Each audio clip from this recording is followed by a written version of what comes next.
So first of all, I would like to thank you for inviting us here, because you know that today is a very sad day for Italians, because the World Cup is beginning today and we are not there. So it's a very sad day. But we want to compete in another World Cup, a better one, the World Cup for the best public services. So we are here and we are trying to compete. This is why we are being invited here. So jokes aside, I'm Marco Bani. Hello, everyone. I'm the head of Technical Secretariat of the Agency for Digital Italy. This is the agency in charge of fostering innovation policies. And we are here to talk about artificial intelligence. And why now? Why we are talking about artificial intelligence at the moment? It's not a new world, it's not a new ecosystem, it's not a new environment. But now we have two big main factors. The first is new technologies, such as machine learning, deep learning. And the second one is the vast amount of data that are available now at the moment. And so we need to understand the implications, the requirements, and the impact of using those emerging technologies, such as artificial intelligence and blockchain, and also to foster the digital transformation of the public sector and therefore produce more effective, more intelligent, more efficient public services, and create a better public administration. This is the goal of our talk today. And so this morning we have been listening that there is a race for the supremacy in the AI ecosystem, and China and the United States are doing great, are trying to catch up with the newest technologies.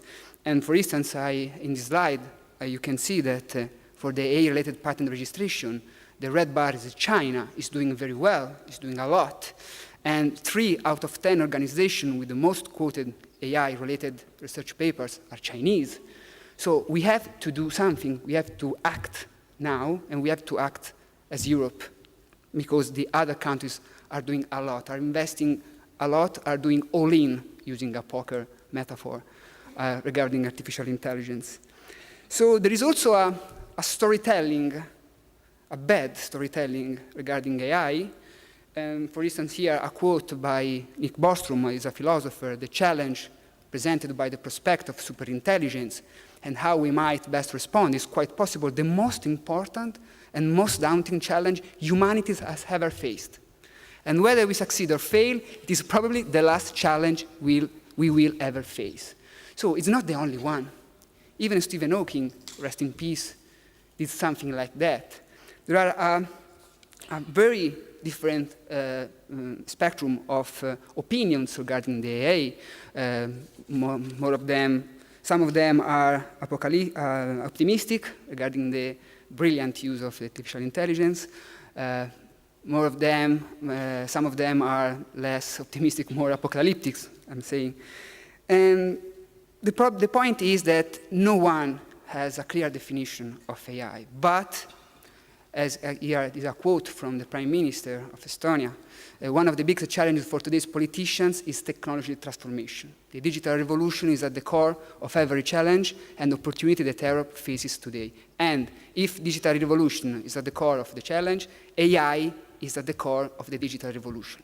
So we have to talk about that. We have to, it's a full combat sport, so we need to involve many of the other profiles, of the other disciplines that can help to foster a better discussion regarding AI.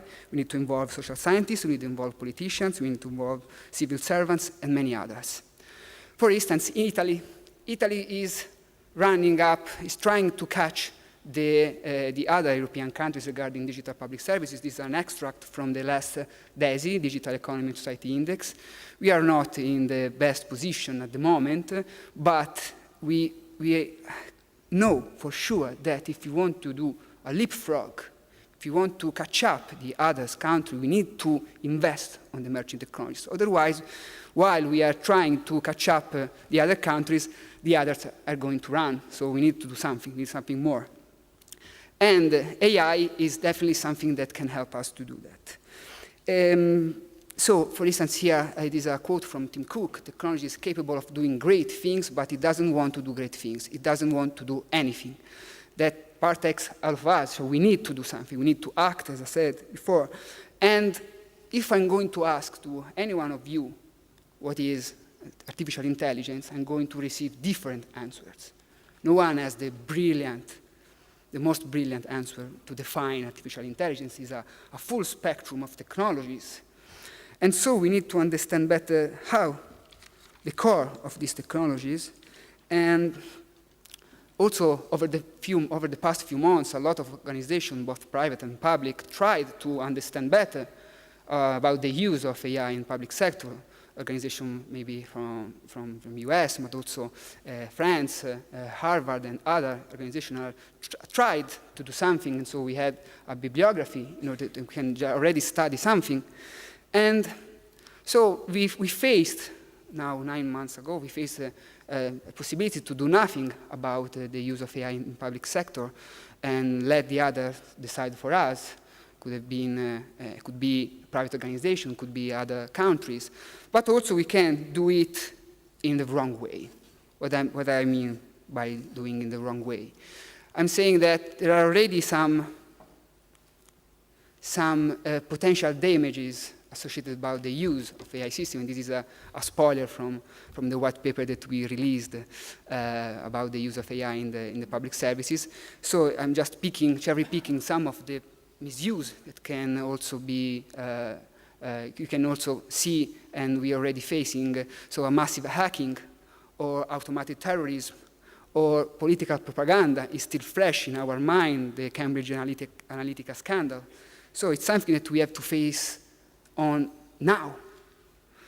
But also we can use AI already now to do something good for our citizens. For instance, those are 4 of the most promising technologies, AI technologies, that already we have some examples. For instance, about predictive analysis, there is a system, there is an algorithm that can predict and also spot a leak in the pipe.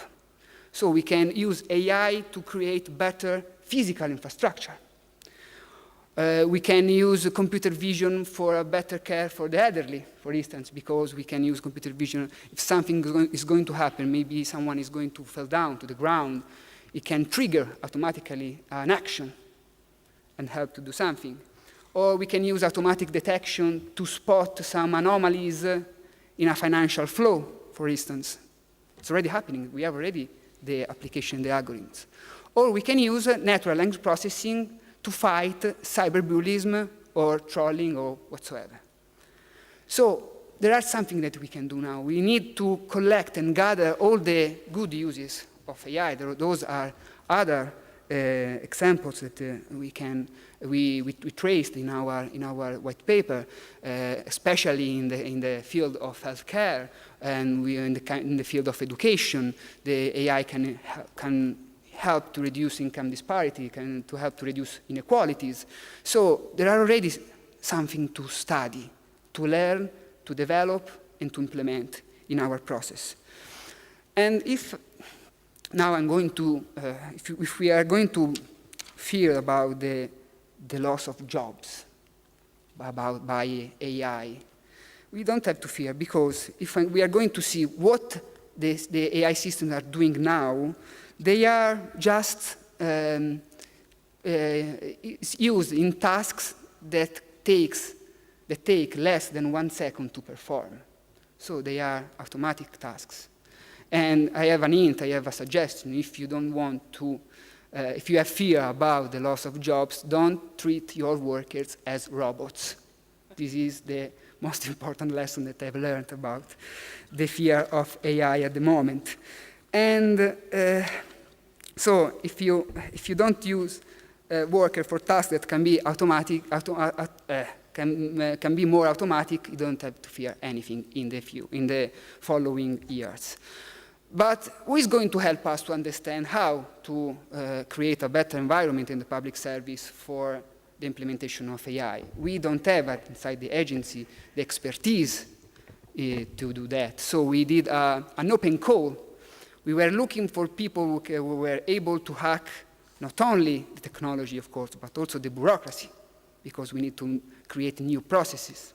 And so we, thanks to an open call, we created a coordination team and a community, an open community, with people with different profiles, representatives from the startup sector, from the legal sector, from the civil servants, and so on. So a very broad community with different skills that helped us to create a better environment. A new task force, an AI task force that helps us to understand the new possibilities offered by AI.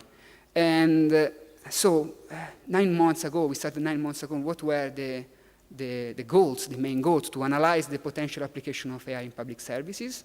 So also to define risks and strategic opportunities for the Italian, but also the international public administration. And mapping the work started by, so far by the public administration and also in the main international research centers. And finally, some recommendations on the AI and about the use of the AI in the public services. So I would like to stress about we tried to create an ecosystem open by default. What I mean, open by default? Every process, every document, every activity were open, and we left the community to talk about that, and also English by default because we wanted to create an international ecosystem. I don't want to add any words because now I leave the floor to my partner in crime, Enzo, who is going to tell about the delivery and the outcome of this task force. Please. Thank you so much. As Marco said, I'm going to tell you very briefly what the white paper is and what was as well the work of the Artificial Intelligence Task Force in Italy. So starting by the white paper in March, we published after 9 months the white paper on artificial intelligence at the service of the citizen. And we had during 9 months the decision to cover the 9 most important challenges. The one connected to ethics, technology, human capacity, the role of data, the legal context in which artificial intelligence has to grow, the necessity of supporting the transformation. Very important is the capacity and the challenge connected to artificial intelligence in preventing inequalities and in measuring the impact of public services. But as well, we wanted something quite new and for the public administration at least, that was trying to measure the capacity and the challenge connected to artificial intelligence and the human being ecosystem, which is fundamental in a way because you need to understand as well the other sectors besides services that public administration can foster as well artificial intelligence.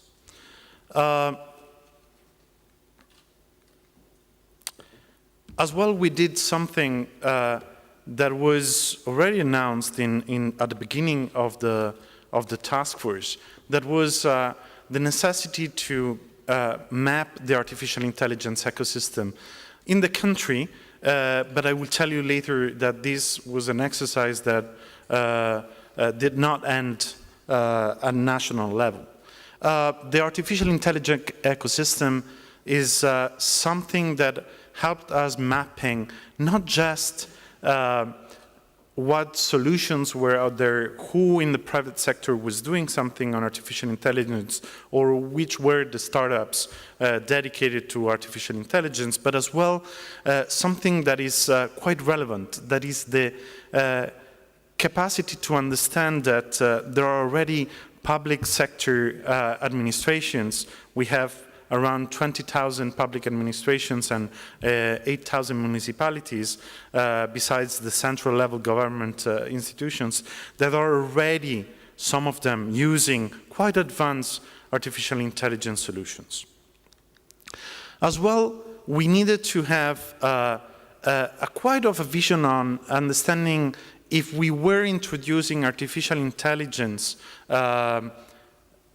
if we we're going in the right direction according to citizens. That's the open by default situation requested us to understand what was the sentiment out there.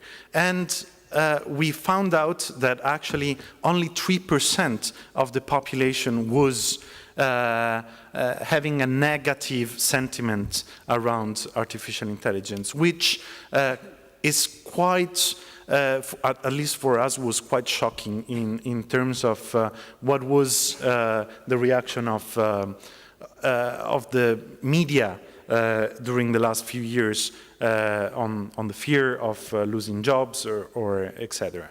Just to closing it, what we are doing now, the idea is to open innovation calls.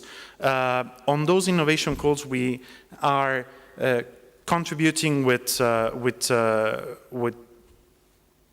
skills, but as well with money for local and central government agencies that are deciding very different solutions based on their necessities.